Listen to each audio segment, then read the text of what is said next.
Salut à toutes et à tous, j'espère que vous allez bien. Donc on se retrouve pour la deuxième vidéo. C'est la première partie du démontage de la voiture, entre guillemets. Si vous n'avez pas vu la première vidéo, je vous invite à aller la voir parce que là je fais un récapitulatif de tout ce que je vais faire sur la voiture et des projets à venir sur cette chaîne YouTube. Donc sans plus tarder, je vais mettre la voiture sur 4 chandelles, au moins elle bougera plus. J'enlève les jantes et on commence à s'attaquer à déposer le train arrière. You come film. I met my maker, bottom of a lake where I caught all the colors, but your heart's made of rubber. I'm mistaken from a lover. Your heart's made of rubber. I'm done. Caught all the colors, your heart's made of rubber. I'm how long will this weigh on my mind? My heart will sings in black and white. Caught all these colors, but I can't find a lover who loves me back. I'm heavy as a heartbreak. I'm heavy as a heartbreak. I'm heavy as a heartbreak. I'm heavy as a heartbreak.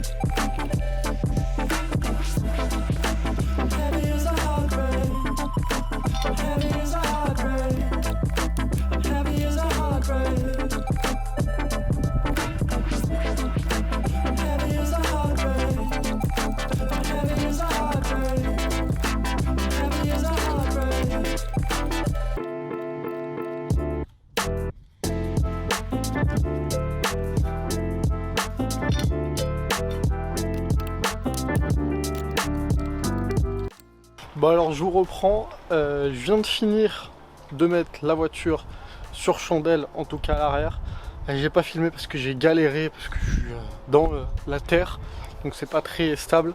Mais je vous montre ça tout de suite. Bon voilà, je me suis aidé avec des cales de bois pour que ça soit beaucoup plus stable et j'ai mis un petit truc pour essayer de protéger, même si bon, ça protège pas de fou. Donc voilà, donc là la voiture est levée, les roues ne touchent plus au sol. Je vais vous montrer le train arrière du coup pour vous montrer à peu près ce qu'il y a à faire, quoi. Donc voilà le train arrière, en tout cas la partie qu'on voit. Donc bon, comme vous pouvez le voir, c'est un peu rouillé. Au niveau des cylindres blocs ici, c'est un peu craquelé.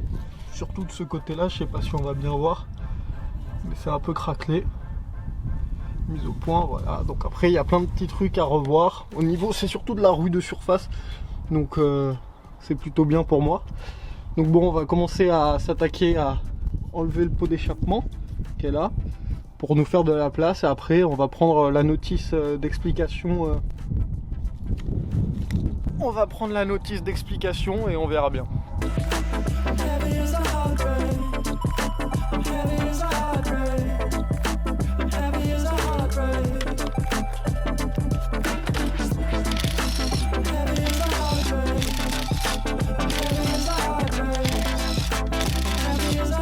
Bon, je viens enfin de sortir le pot d'échappement, pas sans galère. Donc maintenant on a une vue un peu plus globale de ces trains arrière. Donc je pense que pour les démonter, il nous faut, alors je sais pas si vous avez bien, dévisser les deux vis ici et la même chose de l'autre côté, dévisser, enfin désolidariser ces barres là du châssis. Et je pense que ensuite je vais quand même enlever les étriers pour pas qu'ils restent sur les disques, comme ça je pourrais les laisser dessus. Dévisser aussi ces deux petites vis là pour que les amortisseurs ne soient plus dessus. Alors le focus, ces deux vis là. Et donc après on verra comment ça se passe. Donc je vais commencer à démonter. Donc on va démonter l'étrier.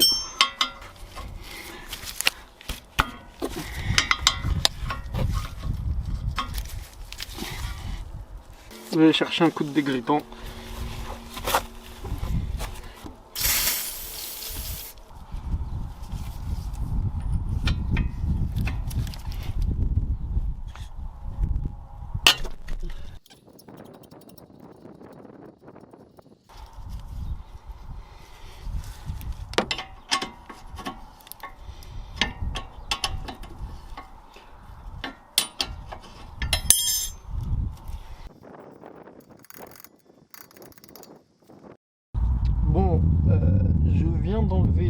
disque. Bon, il y a un peu de vent, donc j'espère que ça ira. Je viens d'enlever le disque, donc j'ai un peu galéré. L'étrier est suspendu là, je m'en occuperai après. Donc je viens d'enlever le disque. Le problème, c'est qu'il était... Donc le disque est là. Le disque était soudé entre guillemets sur le moyeu, donc la petite technique. Mais là, il y a un petit trou. Vous insérez une vis dedans et vous allez serrer. Et là, du coup, vous voyez peut-être la marque. Et en fin de compte, ça va décoller le disque petit à petit. Donc voilà, donc là, on continue. Je vais faire la même chose de l'autre côté. Et du coup, après, on va s'attaquer à cela ici. Et de l'autre côté, pareil, pour descendre le train. Bon, alors deuxième côté fait, tout est fait. J'ai réussi à récupérer qu'une seule des deux vis parce que l'autre était complètement foiré. Donc l'étrier est là et maintenant on va voir pour là, ici. C'est le c'est le flexible de frein. Donc il faut que j'arrive à détacher parce que ça c'est une patte qui vient sur le berceau. Donc il faut que je réussisse à les détacher pour pouvoir laisser les étriers sur la voiture. Bon, là je suis en train de regarder pour enlever donc les étriers parce qu'ils sont solidaires avec le berceau. Donc je vais vous montrer ce que je vais faire. Je vous montre ça tout de suite. Donc après quelques réflexions, comme je vous ai montré tout à l'heure, il faut donc enlever ça parce que c'est solidaire. Donc dans tous les cas on fera une purge complète à la fin. Donc là, genre je vais juste dévisser pour voir, en espérant que ça va pas trop pisser. Et après je le remonterai, c'est juste pour désolidariser. Dans tous les cas après on fera une purge complète.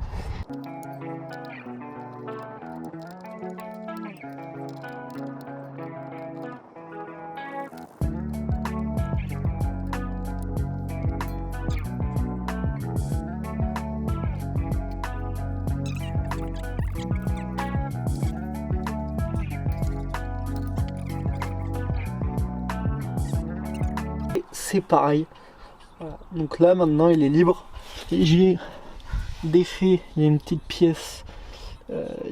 Qui est là, qui tenait. Donc ça je l'ai défaite aussi. Donc là normalement on a juste à défaire donc la suspension et les tirants ici, les deux petites vis que je vous ai parlé tout à l'heure là-bas. Et normalement le berceau il tombe. Bon alors là c'est fini pour aujourd'hui, donc pour le premier jour. Ça avance pas comme je le voudrais, je pensais que ça allait être plus simple que ça, mais bon on apprend. Bon on se retrouve pour le deuxième jour. On s'était quitté au moment où je devais enlever les capteurs ABS, donc j'ai pas réussi à enlever les capteurs ABS de la voiture. Donc ce que j'ai fait c'est que je suis allé déconnecter les petits câbles, grosse galère, je vais vous montrer. Le capteur est ici, et impossible à l'enlever, il est grippé, tout ce que vous voulez. Donc je suis allé voir, et donc il y a un fil qui parcourait et qui ressortait de ce trou là. J'ai dû enlever tout l'intérieur de la voiture parce que le câble venait se prendre là dedans, alors que le trou est là. Alors attendez, donc le trou est là et il vient se prendre tout là-bas. Donc des deux côtés, rien de très compliqué, que des petits clips. Donc je vous ai pas filmé quand je l'ai démonté parce que franchement ça m'a pris grave de temps. J'y ai peut-être passé 1 heure à comprendre comment le faire parce que... Donc là, vu que les capteurs ABS sont sortis, il n'y a plus rien qui relie entre guillemets le train arrière à la voiture, à part donc les deux boulons de chaque côté au niveau des suspensions, les barres de liaison et les deux fixations, les 4 boulons qui tiennent le train arrière à la voiture. Alors donc voilà, il y a ce boulon là, il y a ici à enlever, et donc il y a ces deux boulons.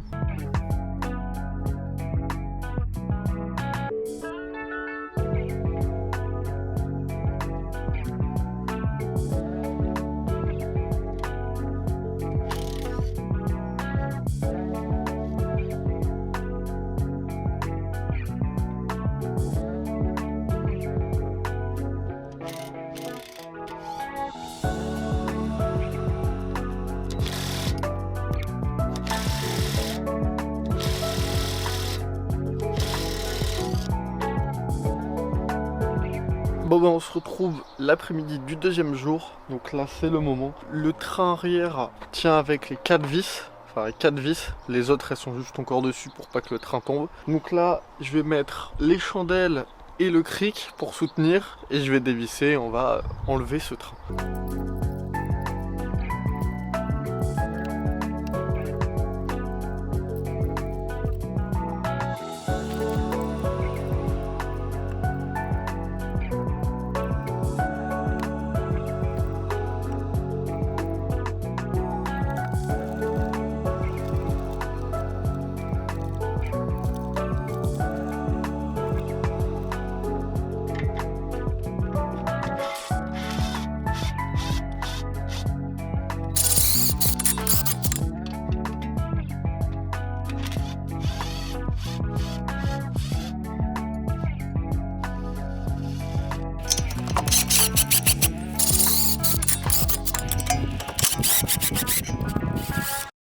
petite rectification.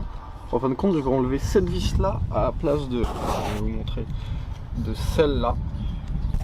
Je vais plutôt enlever celle qui est là-bas parce que sinon je pourrais pas enlever le train.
Bon ben voilà, c'est fait. Je vous montre un peu. Le train est sorti. Donc il se présente comme ça. Là. Donc maintenant je vais le nettoyer avant de tout démonter. Donc voilà, vous avez vu que je viens de déposer le train arrière de la Mazda MX-3. Donc pour cet épisode, on va se laisser sur cela. Donc on se retrouve nous pour un prochain épisode. Donc ça sera le démontage du train arrière, je pense, enfin le démontage, séparer toutes les pièces les unes des autres. Donc je vous dis à la prochaine, n'hésitez pas à partager, à commenter. Tchuss!